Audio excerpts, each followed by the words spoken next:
Hello, everybody, and welcome to the debut edition of The Foreign Object here on PittsburghSportsCastle.com. I'm your co-host, Matt Haladio, alongside Eddie McDonald. How are you doing, Eddie? I'm good. How are you? Fantastic. Very excited to start this show. Hope we can keep on doing this. Our goal, everybody, is to do a special show before every pay-per-view, and then a weekly show uh, after Monday Night Raw, maybe on a Tuesday. We haven't decided on a final date yet, so we're gonna tweet that out, and you can follow us at Pitt Sports Castle, and we'll get the information out as soon as we know it. So tonight is Survivor Series 2015 from Atlanta, Georgia. ISIS threat or not, it's still going to go on. Yeah, We're that's a gonna. serious issue, though. I couldn't believe It when I is saw that yesterday that it was like the anonymous tip was the ICE attack at Survivor Series. I was like, whoa, that's something to be concerned with, but at the same time, they can't fear it or they just give in to what they want. right. I mean, you guys told me. I think later in the night last night, and I was I was too busy yesterday. I didn't even see it. I didn't even hear about the news. So you guys said, I hope it still goes on. I was confused, and I kind of did a Google search, and I saw the news. I was completely shocked.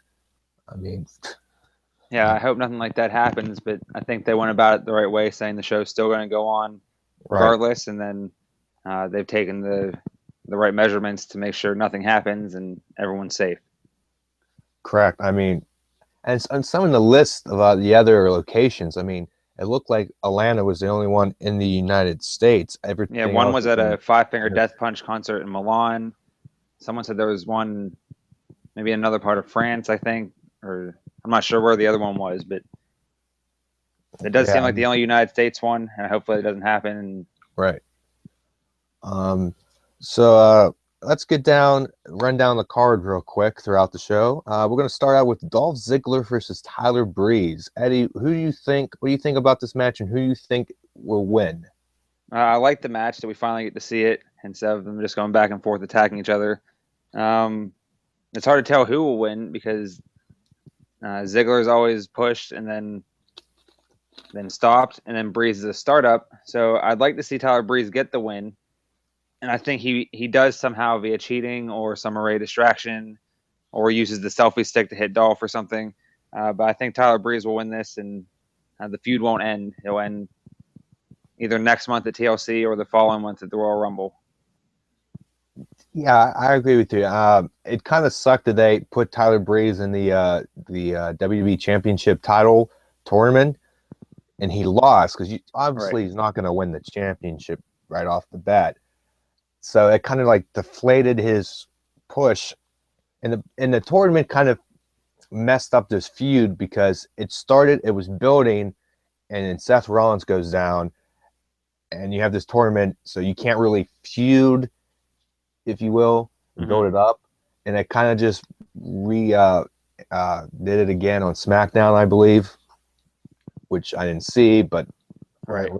They should have just from the get go just had the two of them square off in the first round of the tournament and have Breeze upset Ziggler right, somehow, then go on to face Dean Ambrose and then lose to him eventually because he, like you said, he's not going to win. He wasn't even going to make the final four, but all he has to do is get that first win. But instead, we see him his first time on Raw wrestling is a loss, and I don't understand how he was in the tournament because he goes from NXT call up to every title tournament, but the whole tournament was set up weirdly. But we'll talk about that later on in the show. right. Um, yeah, it that would have been a nice, good opening round match, Tyler Breeze versus Ziggler, and if Ziggler goes over, or not, if Breeze goes over, upsets him, I mean that can adds to the feud, and you have this match now, and maybe Dolph goes over tonight. But that didn't happen. So I think Tyler Breeze is going to win. I mean, you got to get him a win. You can't lose twice. I mean, who's Right. going to take him seriously? So I think he does the opposite here. Like you said, I think there's a Summer Rae distraction of some sort, selfie stick, whatever. I think it's going to be a good match if you give it time. I mean, I love Tyler Breeze's work down in NXT. I mean, Right, absolutely. is a great wrestler. I mean, some people may give him flack because of the gimmick, but I love the gimmick. it's different. it, yeah. No one's done it. He perfects it. He has all the facial features for it and all the different things in his different entrances, posing with the different models in New York as different buildings, posing with the other models at the other takeover show. And he can be a real big player in the main roster, but it just depends on how he's started. Yeah, it's almost, I don't know if it's a good comparison, almost like let me think, like the early Shawn Michaels. Yeah, like he would just exactly. flaunt, and he had that I'm so much better than you. I'm more attractive than everybody else. Right, and he also had Sensational Sherry at his side. Right, but now it's just moved into 2015 with the selfie stick and all that stuff. And he has his own music. He sings his own music, just like Shawn Michaels. Right, and that's I'm not saying Tyler Breeze is going to be Shawn Michaels. If anybody's watching that, no, I'm not making that comparison. But the early stage of their careers are parallel. Yeah. So yeah, I think, like you said, you said Tyler Breeze. I say Tyler Breeze. Let's move on to a match that had a lot of controversy added to it at the end of Monday Night Raw last week. Charlotte versus Paige for the Divas Championship. I feel like Charlotte's going to win. I don't think you can take it off of her just yet. What do you think? I think the same thing, and I feel the build coming into this got even better the other day because I felt it was lacking something, and I even questioned why they were on last for the contract signing, but now I see why.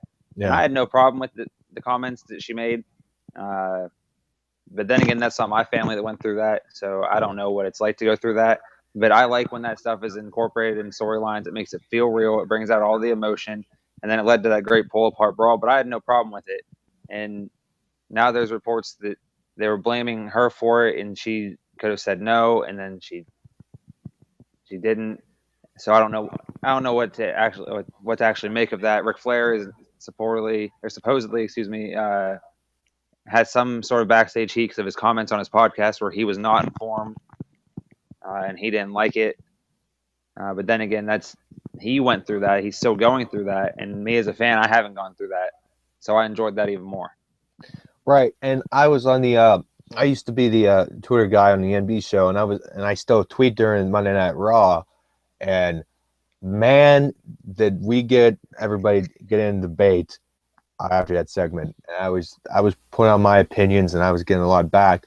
I feel that if everything you see on TV on a show is somewhat goes through a process, a screening process, and everything you see on there is scripted, as everything is on WWE.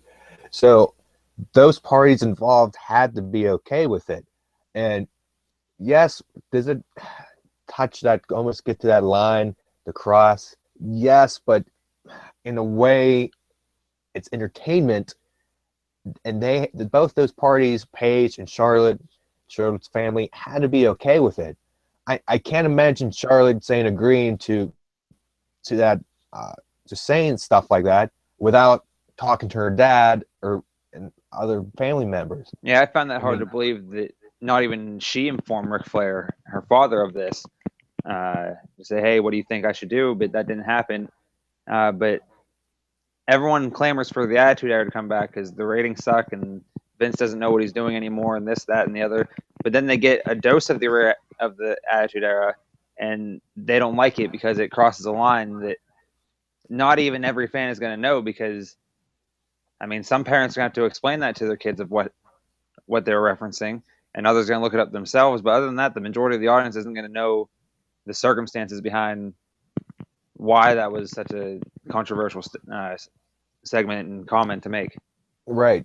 But I feel like if you watch any like a movie. Movies you see are fake, pretty much. Right. The majority of them. And if somebody said that in a movie, like, exactly what Paige said, you're okay with it because it's not real, it's a movie, and it's just entertainment. But here, it's almost the same thing. Yes, Charlotte's brother is a real person. It actually happened, but it's entertainment. It's almost like Nikki Bella, I think it was Nikki Bella, whatever, telling Brie, I wish you died in the womb. Right. I mean, if anybody told me that, I'd be slightly shocked and offended.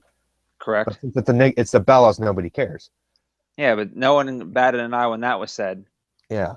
But now because obviously that's a fictional thing she's saying. She's scripted. Her character is scripted to say that to her sister character. But I didn't really have a problem with it, and I don't know. Like I said, I don't know the backstage,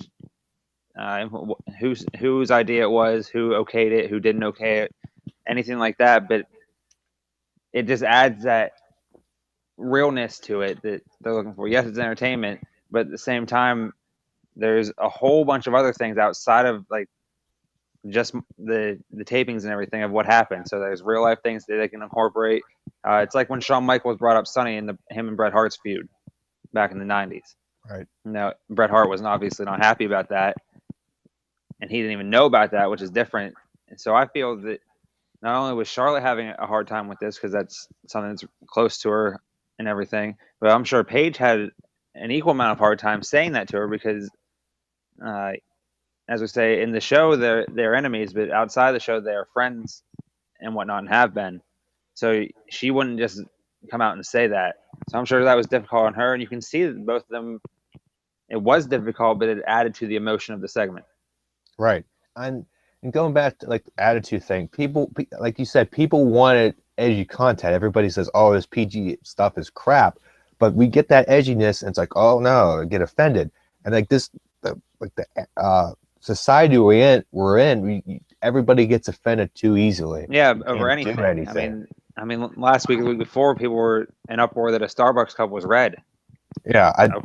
Okay. I saw my dad's friend got Starbucks the one time, and I was like, "How dare you buy that Starbucks?" I mean, and he's just looking at me like, "Shut up."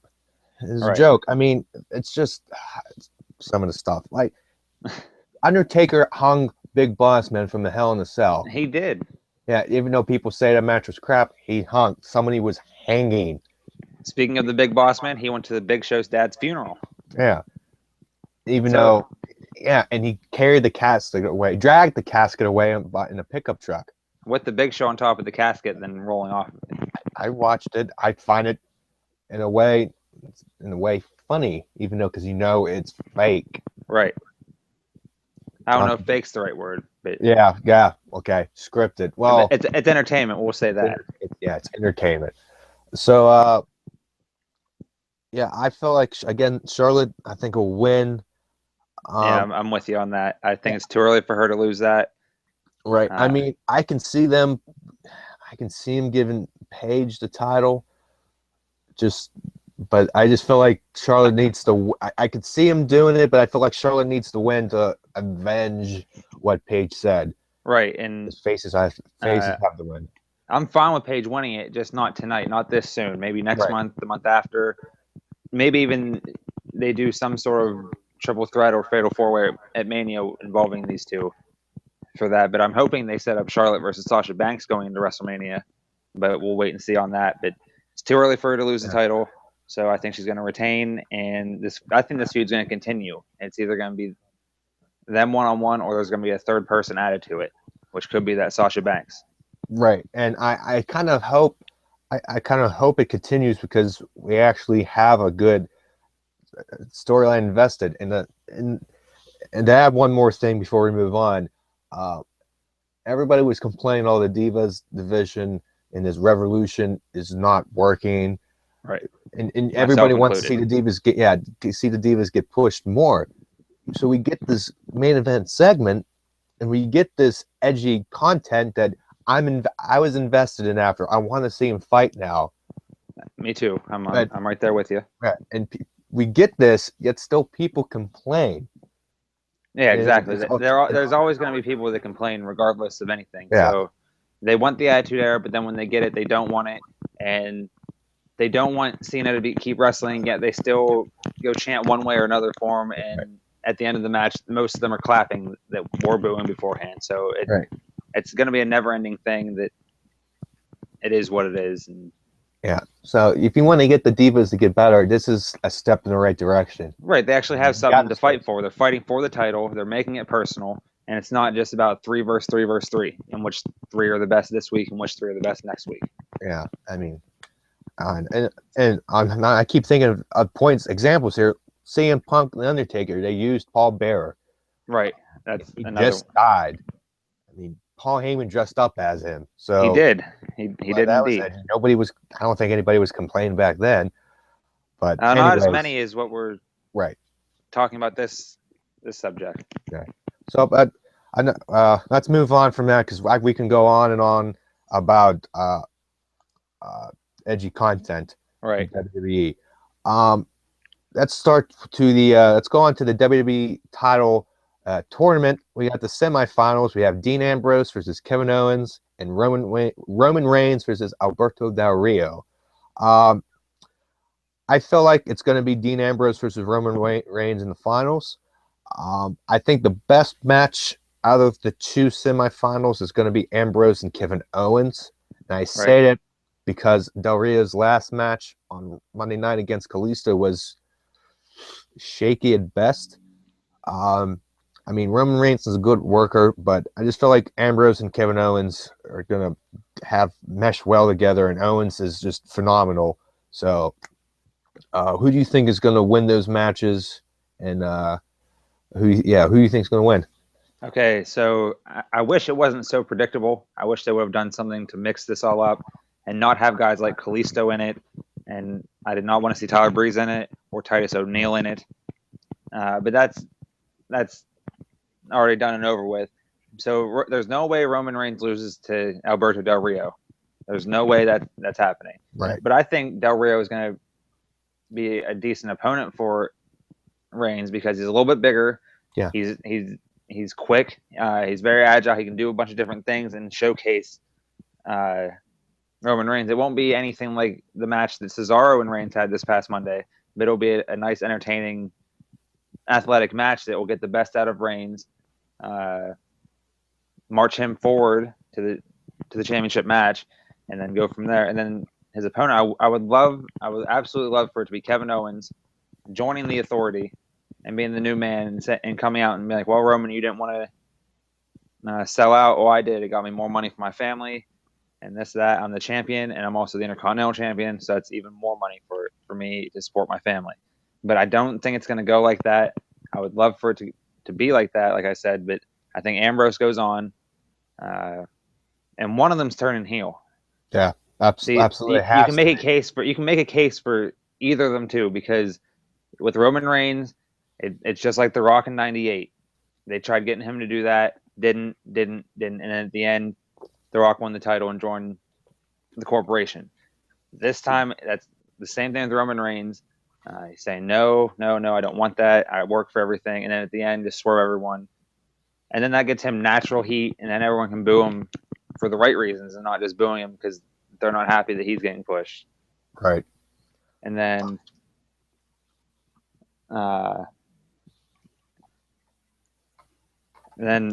with Ambrose, you can make it because he was the one, he didn't get talked to by Triple H the other night.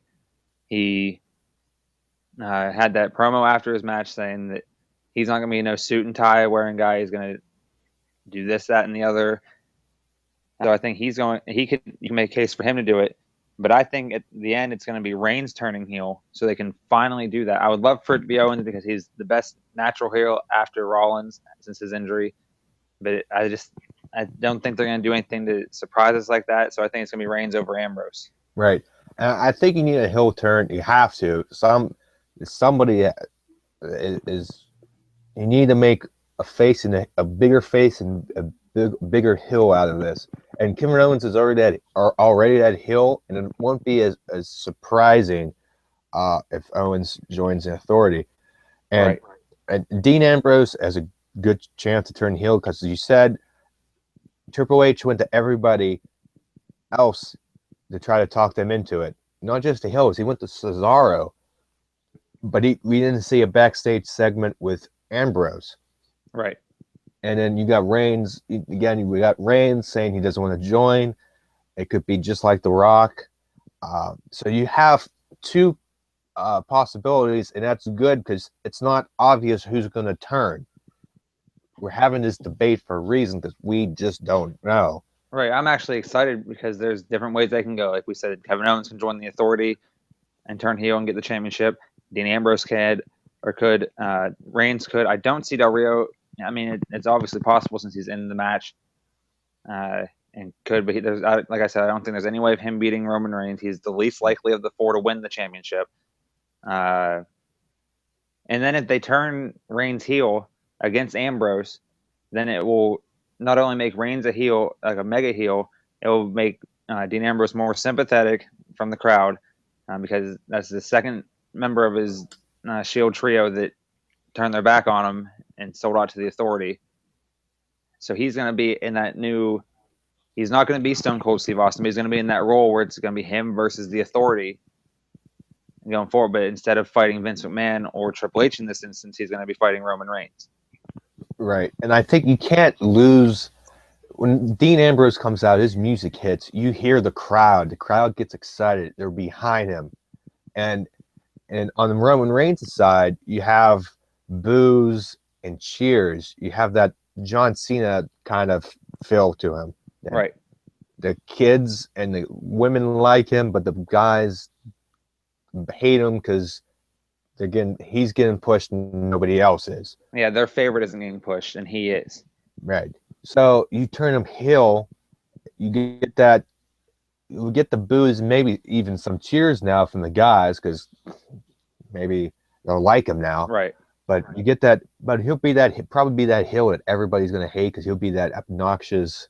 I think he could pull off the obnoxious kind of heel. He's already sort of obnoxious as he shows heel tendencies. The other night he dismissed Cesaro completely before their match, saying that on Sunday I'm gonna win the title, but he had to get through Cesaro first. And there was a couple times in that match that I honestly thought that Cesaro won the match. I was like, oh wow, they're actually gonna do it. And then it was a great story being told and everything. But Reigns he has that cockiness to him, and a lot of people don't like that right now. And he's supposed to be a face, but he can definitely pull off the heel role real well, and then hopefully that would set up, if they're thinking long term, Reigns versus Lesnar again at WrestleMania. Right. I would love to see the Shield triple threat at WrestleMania, but obviously it can't happen now because Rollins is down. Right. But the dynamics between Ambrose and Reigns would be good. Would love to see it. You got the Ambrose would be like again, I'm not making the comparison, but that Stone Cold Steve Austin anti-authority figure that's been good ever since splitting. He's been a face ever since splitting from the Shield, pretty much. I think he's always been a face. Yep. So, and you got Reigns that had to sell out. So you got that perfect, like the Rock, Stone Cold, Reigns, Ambrose dynamic. Yep. They're not going to be as good as the Rock or Stone Cold right now. I'm not saying that for anybody watching. Right. But it has that. The storylines are similar. Right. And everybody says wrestling is it just repeats itself, goes in cycles. Like 1995, the mid 90s ratings were terrible. Right now, ratings are not as good as they should be. So it's almost like the reboot. And back in that time, as the Attitude Era was starting to get going, you have The Rock turning and whatnot. It's starting to build up, and hopefully they can do that right now at this time. Right, they definitely have the talent to do so. Absolutely. This is, I think, since like the Ruthless Aggression era, back early 2000s, the roster, I think, I mean, they can put on. There's fantastic matches. I think almost every week on Raw, at least one, and pay-per-views this year have been solid, solid wrestling. There really has been. I haven't really been disappointed with very many pay-per-views as wholes this year. Different parts, sure, yeah, but as a whole, I've enjoyed most of them. Yeah, there's a lot of nitpicking. I mean, everything that you can nitpick. Oh, why they do this? But watching and being entertained by the wrestling product itself is just great. They do a lot of stuff. I'm entertained. I mean, yes, some storylines you can bitch and complain, but it's good wrestling. And if they put like maybe not uh, as like Attitude Era, but maybe like Ruthless Aggression kind of storylines. Right. Like, they did push the envelope, but it wasn't too like, far. It wasn't Attitude Era worthy. With this talent, with the talent in this roster, it could be a great product. And then you have to think of all the guys in NXT that can come up and have matches with everyone's on the roster now that they either had matches with previously on the Indies or in NXT, and then it creates all these fresh matchups. So they're good talent-wise for a while. It's just how they utilize that talent and how the talent utilizes their minutes, as Jim Ross always says. Then it'll go from there. Yeah, and not to go off on a tangent, but we're talking about NXT call-ups. The one match I want to see, hopefully WrestleMania, because luckily somehow I'm going.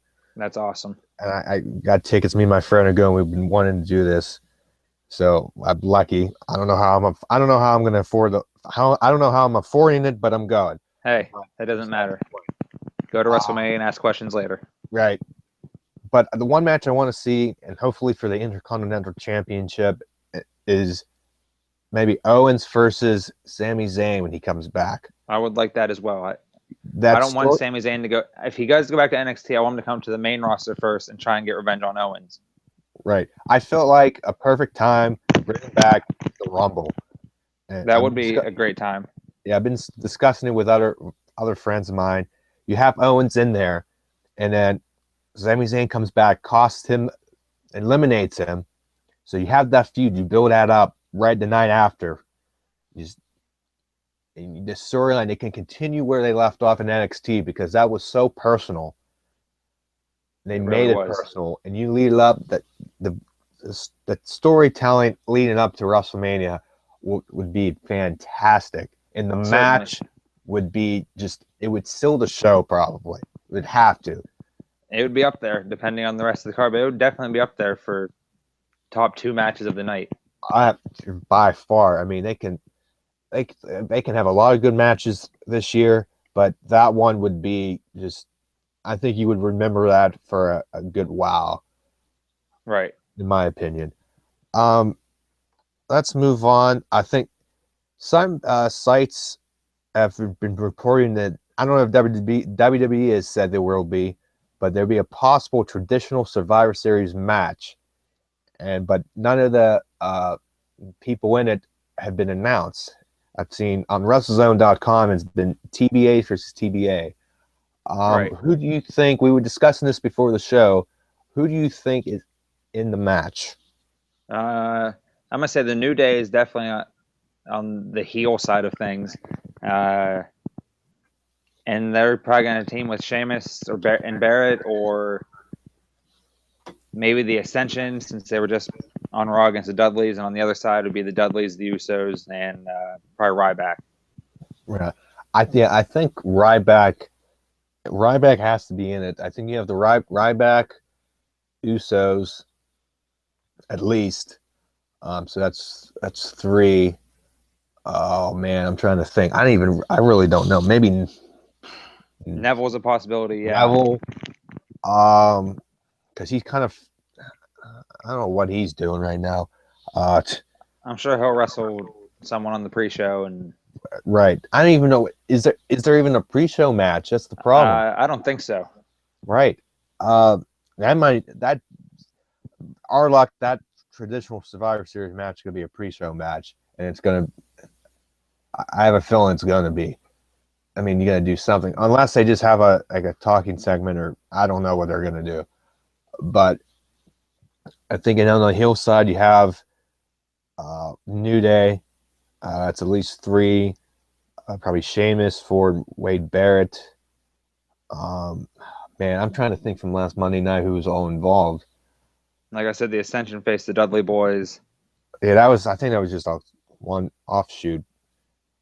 Because the Ascension's with Stardust, and unless you put Stardust in it, I don't know. Right. Yeah, I don't know. Because Stardust is feuding with Cesaro, kind of. So would Cesaro be in the match? I don't know. Maybe I really don't know.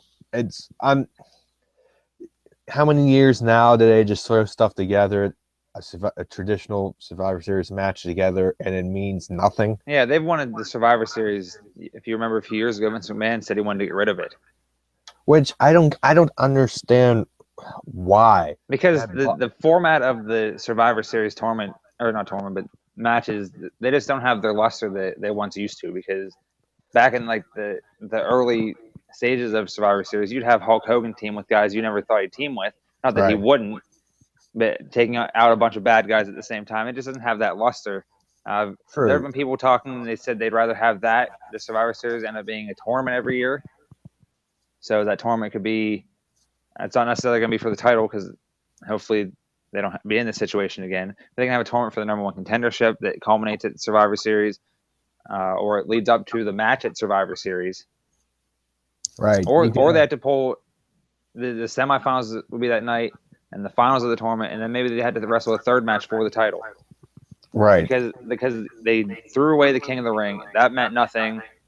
Look at Wade Barrett. Right. It was a fun concept when they first announced it, but it was only 2 days long, which I thought they missed an opportunity there. But that's one thing. But I wouldn't mind a Survivor Series win. I've always enjoyed the Survivor Series, but I could do without it. If it's something else, it's not like a gimmick pay-per-view, unless it's like some sort of King of the Ring or something like that. Right. Yeah, and I could see that, and I think that'd be a fantastic idea. And the other thing with like Survivor Series matches, like you can tell when they're building, like, okay, this is a team. It just they kind of have the focus, the storyline around it, and just to have people to team up just to do it. I understand that. I just like a traditional kind of guy. I like tradition. Right, I wouldn't mind. Now, like, since the show's here, I would like to see them do a 5-on-5, but I would like to see them announce at least who was in it. I don't even care if there was no storyline involved. Announce who was in it on Monday, even on Thursday on SmackDown, or even announce it via the website. They're gonna do it. I know they're gonna do it. They're gonna do it on the pre-show. Renee Young's gonna say it, and we're gonna find out at 7:30 or 7 o'clock whenever it starts. And then we're like, oh, okay. So yeah, I mean, I like a tournament every year. It makes sense. Survivor Series, you got to survive. It would just be a good new reincarnation of Survivor Series to keep it relevant, because you can use that, to build new people. That's exactly right. And you could end the feud. You end a previous feud at, or maybe keep going at the last pay-per-view, the previous one, and now you have this tournament to build, and you have a couple matches. And if maybe start the new feud, obviously going to start a new feud at Survivor Series. And if you win 3 matches in the night, you're a champion. You survived. Yep. And if you don't win, well, maybe you still continue to feud, maybe win at TLC, maybe at Royal Rumble, and you have the Rumble to try to win it. So if you don't do it now, you have the Rumble. It's just another beginning of the year and the end of the year. You have people have a chance to win and have to go through a gauntlet to become champion, because that is your championship. It is the biggest prize in sports entertainment, if you will. Right. They don't even have to necessarily do it for the championship. It could just be for the number one contendership. Right, yeah. Well, I mean, at the end of the day, at the end of the show, wrestle 3 in the mat, 3 in the right. Okay. Yeah. Yeah. You have the semifinals, the finals, and then you go on to face the champion later in the night. And I think that'd be a good idea. I mean, Right. Speaking Now of it's- the WWE title, does Sheamus cash in tonight or even come out tonight with the briefcase? I don't want him to. Me either. No, it would take away. No, because if somebody's turning heel, that's going to take away from those two in the final match storyline, because you have Right. to. It's going to be a turn, and you're going to leave shocked, and the other person's going to be shocked, and you're going to close the night with whoever holding with his hand raised by Triple H at the end of the night to close out the show to make you watch Monday Night Raw. But if Sheamus comes out and he wins, whoop-de-doo. And it's shocking, but it's not really, because you expect him at some time. The only way I see him able to cash in, it could be Ambrose or Reigns. They can go through a face versus face match, get through it, and one of them wins, and he comes out. So although I don't want to see a feud between Ambrose and Sheamus, I don't want to see a feud between Reigns and Sheamus. I want to see Sheamus come out, cash in, and lose. That's what I want. I don't want him anywhere near the title. Unless he takes more of an authority role. If he is the guy, like I said, if it's face versus face, Ambrose versus Reigns, and out comes Triple H because he's going to screw over one of them. Oh, he's going to screw over both of them and have Sheamus cash in. I hope that doesn't happen. I don't want to see him as champion. I just who does he feud with? Nobody. Because if he I don't want screws out both people, he can't. You have a triple threat match at TLC, but I just don't see. They probably would, but I don't want that. I do not want him. No, he's gonna. I think if he cashes in, he's gonna lose. I hope so. He's gonna be like a Damien Sandow, almost, for not be forgotten, but have this run, have a great match, and lose. I don't even know if he's gonna get the great match. I think he's gonna come in, try and do something. Whenever he does this, and either someone's gonna take him out beforehand, or the champion's gonna either escape or him out. But I hope he doesn't cash in at all. I do not want to see that at all. I like Sheamus. It's just right now he's not really doing anything for me. Right. He's just stuck in limbo. And maybe they're doing that on purpose so you don't think he's going to win. See, I hate when they do that, because it's just this notion that every time that someone gets the briefcase now, they just lose. And then out of nowhere, oh, here he comes to cash in. We never saw this coming. Yeah, absolutely. I just think the best course they can do is the heel turn between Dean Ambrose and Roman Reigns. I want to see it happen to one. I hope it's Roman. Just it'd be more shock value, because you would think Dean Ambrose would do it. Like that's his type of character. If you really look at him, Roman, he's like the face dude. So you don't really expect it as much. And it'll get people talking, and I would like to see what happens tomorrow night with that.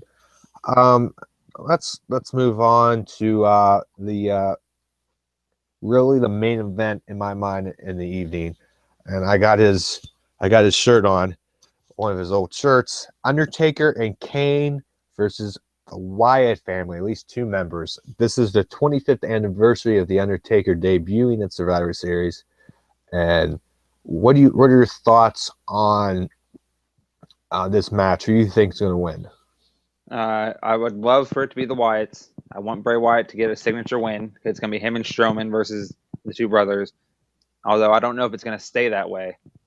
It's either going to be eventually leading to 4-on-2, or the speculation of whoever is coming to help Undertaker and Kane will turn into a 4-on-4.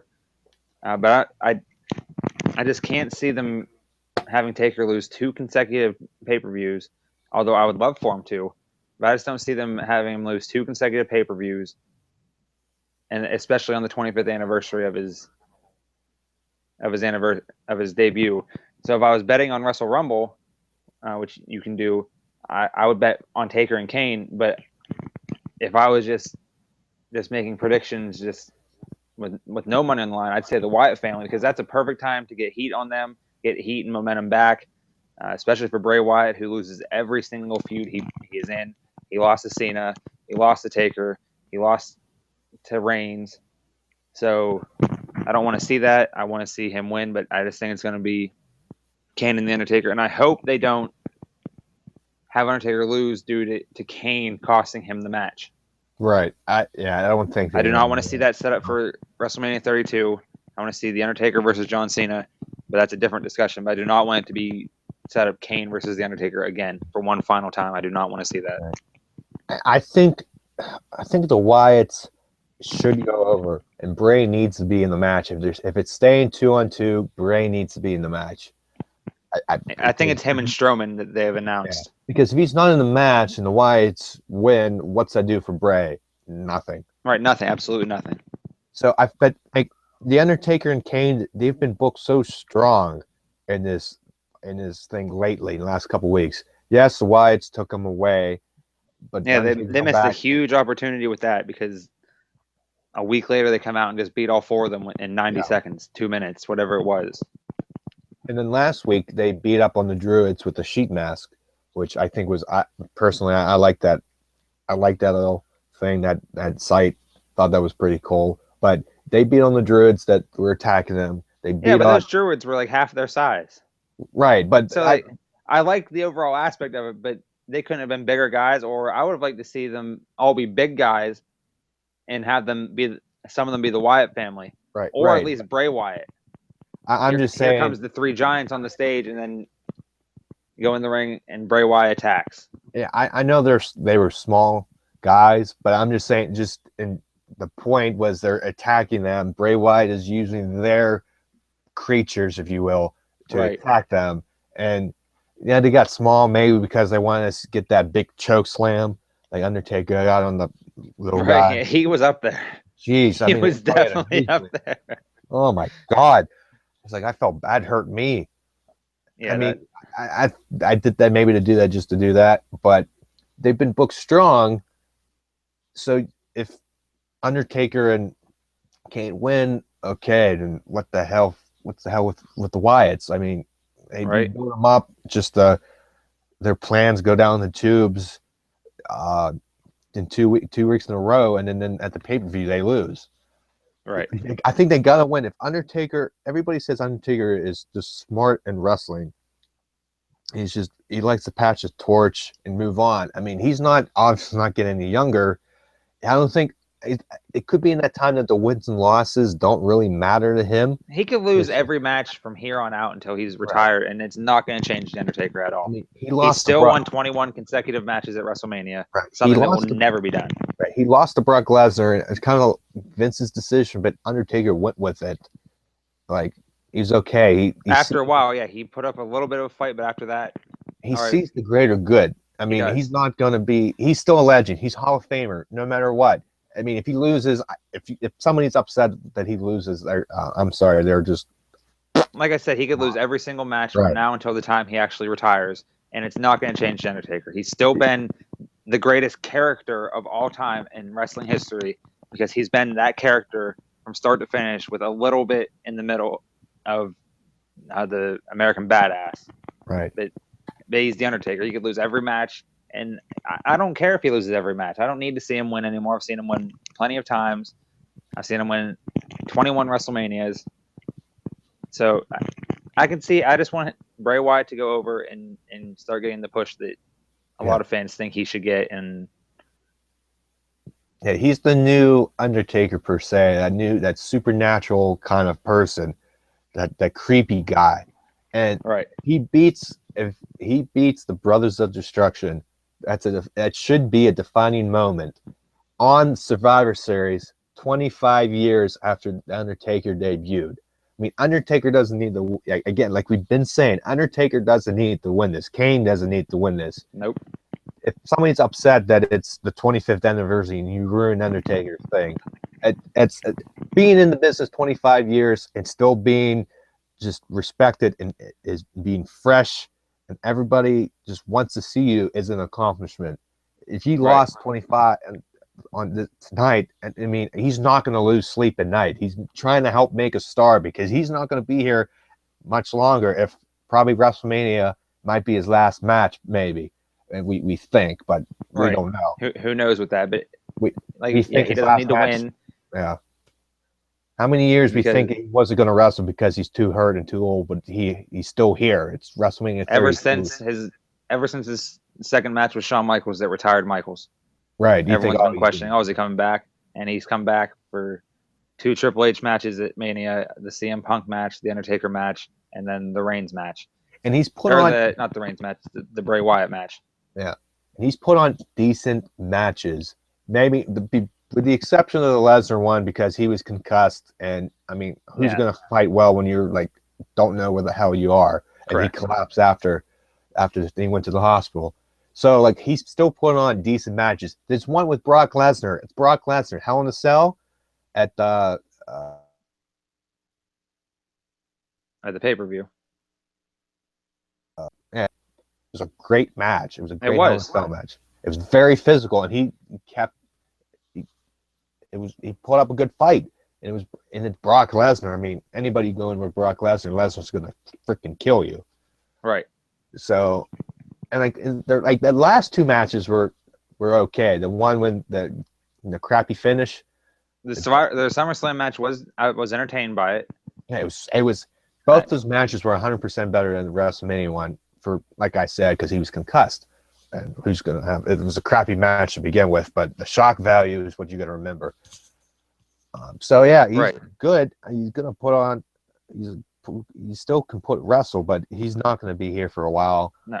What I would absolutely love to see tonight, if the Wyatts were to go over in whatever fashion, I would love to see the reveal of Sister Abigail finally. Yes. I would love that. I don't care if it's a hologram. I don't care if it's a 12-year-old girl playing the part. I don't care if it's a 65-year-old woman playing the part. I do not care. I would love to see that, but I doubt that's going to happen.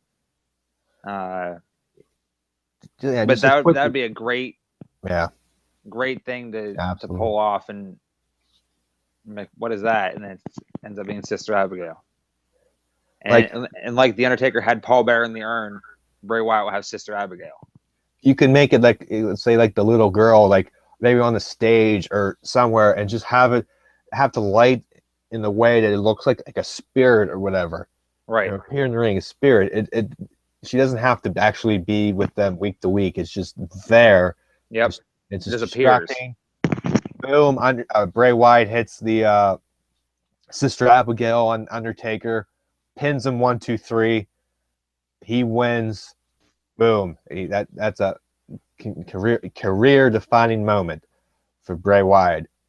And then he gets built. He's just building his beast, and you don't see Undertaker until WrestleMania. Right. Yeah. I would love that, but who knows what they're going to do? But I'm saying Taker and Kane win the match. If you're putting money on it, I understand why you're doing that. I will be upset if Undertaker and Kane win because it just kills Wyatt family's momentum. Right. They need to be built strong. Once they move on from this match, I think they can lose because they're already established, if you will. If they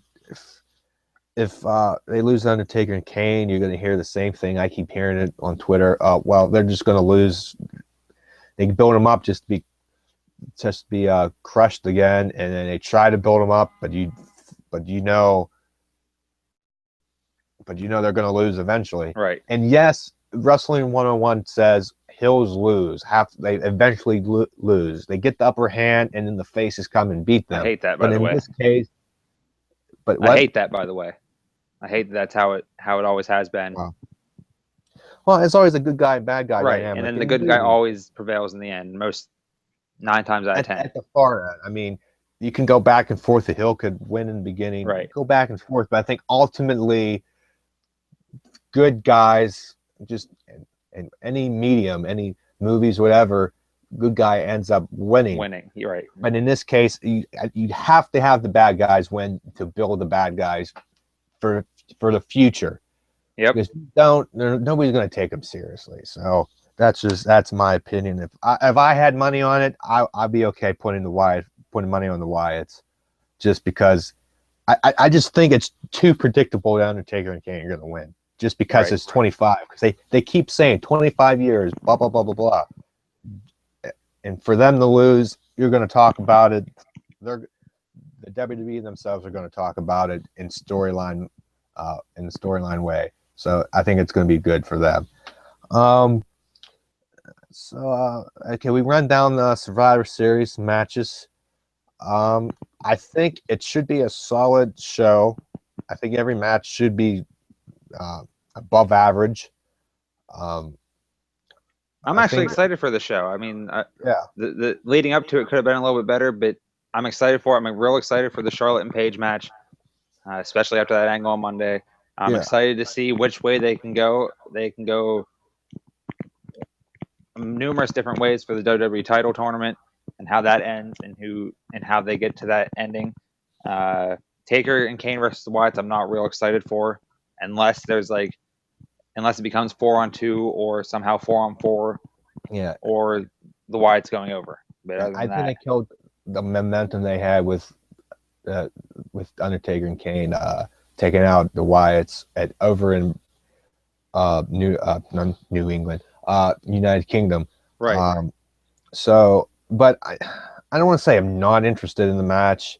I, I I'm interested to see just the wrestling themselves and that the dynamic between Undertaker and Kane and the Wyatts. It will be Yeah, cool to see them team up again, Kane and Undertaker. That is a little bit cool to me, but I'm just the build for this match has just turned me against this match. Obviously, I'll still watch it, and when it's good, I'll enjoy it. I'm yeah, sure, but leading it'll up be to it, I'm not real thrilled. But hey, I've been not thrilled with a lot of things in the past, and turned out to be real pleased with it after it was all said and done. So hopefully that's the case here. I mean, we have to wait and see what they do. I mean, we can. Yeah, the build was stuck the momentum out, but you never know with WWE. They might pull something out of the hat. But I think the moment we're going to be talking about is going to be at the end of the WWE World Heavyweight Championship match. That's right. That's going to be the big thing. And then So you're going Reigns to win it? I felt like Reigns. Yes, it's predictable, but in this case, I think it works because if he turns heel, it'll be good. Everybody's going to be talking, and Yep, that's I what you agree. want. And you want to tune in Monday night. You get For his talk, explanation. the explanation, yes. Or to see Dean Ambrose come out and raise hell and be go that from there. badass that he was in the Shield. Correct. Just I hope it doesn't say much. Have Triple H speak for him most of the time, and if he does speak short sentences, I mean, he's getting better. He's better, and people always crap on him. I mean, just give him in small doses. You don't have to send him out there for 15, 20 minutes because that's not his strength of his abilities. Send him out there for 5-6 minutes, and if that, and then. But you can go a bunch of different ways. I'm excited for it. Yeah. Since we started this concept of the idea of the foreign object last night, I said we'll do a foreign object of the week each week. So we'll start off with one. We'll just use the same one, and then what we'll go do from there is just give maybe like a favorite moment that the weapon was used or the object was used in some capacity. Okay. I like it. We'll just start off for the sake of it. We'll start off with a table. And my two favorite all-time moments involving tables are when Mae Young got powerbomb off the top rope and then off the top of the stage. That. Yeah, I just Those thought are my of two that. favorite because it amazed me when I was young that didn't kill her, honestly.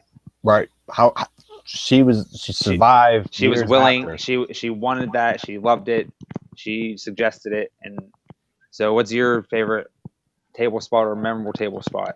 I think you said the Mick Foley one, right? Through Hell in a Cell. No. I just said the Mae Young. Mae Young. I would have to say, yeah. I thought you said that. I thought you said two. I'm sorry. I would have to do Undertaker through Mankind through the table at Hell in a Cell. Here in Pittsburgh. Yep. Just cheap plug. Yeah. I mean, I didn't watch wrestling back in the day, but if you do, everybody knows that match. Yep. You can watch it over and over again. That was insane spot. I mean, JR said it right. You think he died? Yep. Because how anybody survives that and continued the match. He continued the match and climbed up on the cage. And then got put through the cage. It went on for cage. like 10 minutes after, maybe. Yeah, then got put through the cage, landing to the mat, and it was Which wasn't supposed to happen. correct. And like that, the ring is not a trampoline. I mean, we know. No, it is not.